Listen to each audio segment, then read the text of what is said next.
हाथी और चूहा की कहानी।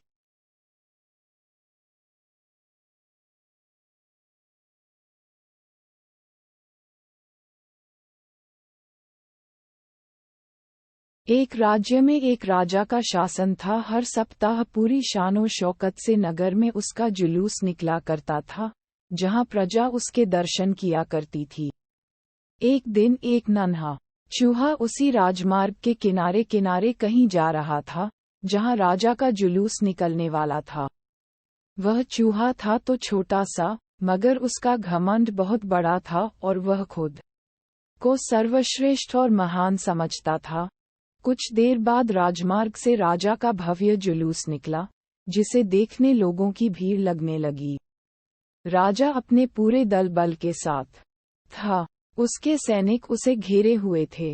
कई मंत्री और अनुचर उसके पीछे थे। वह एक विशाल शाही हाथी पर सवार था। हाथी शाही था, इसलिए उसे भव्यता से सजाया गया था, और उसकी शान भी देखते बनते थी। जुलूस में हाथी के साथ एक शाही बिल्ली और एक कुत्ता भी थे।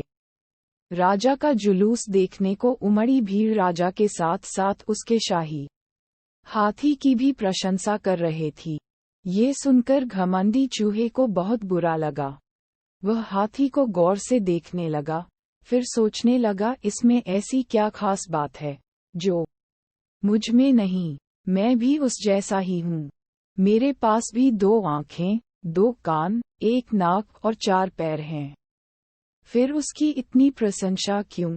उसके विशाल शरीर के कारण, लंबी सूंड के कारण, छोटी छोटी आँखों के कारण या झुर्रीदार चमड़ी के कारण? किस कारण?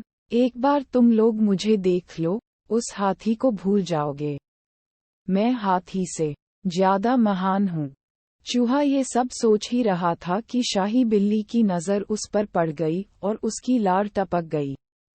जुलूस छोड़ वह उसकी ओर लपकी। फिर क्या था? चूहा अपनी सारी महानता भूलकर दुम दबाकर भागा।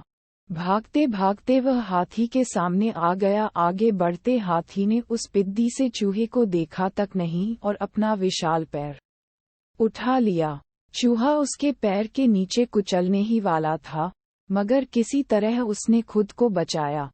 वहां से बचा तो खतरनाक कुत्ता सामने था, जो उसे देखकर गुर्राया। चूहा पूरी जान लगाकर वहां से भागा और राजमार्ग के किनारे स्थित एक छेद में घुस गया। उसका सारा घमंड उतर चुका था। उसे समझ आ चुका था कि वह इतना भी श्रेष्ठ और महान नहीं। सीख किसी से मात्र रूप रंग की समानता हमें महान नहीं बनाती। महान हमारे गुण और कार्य बनाते हैं।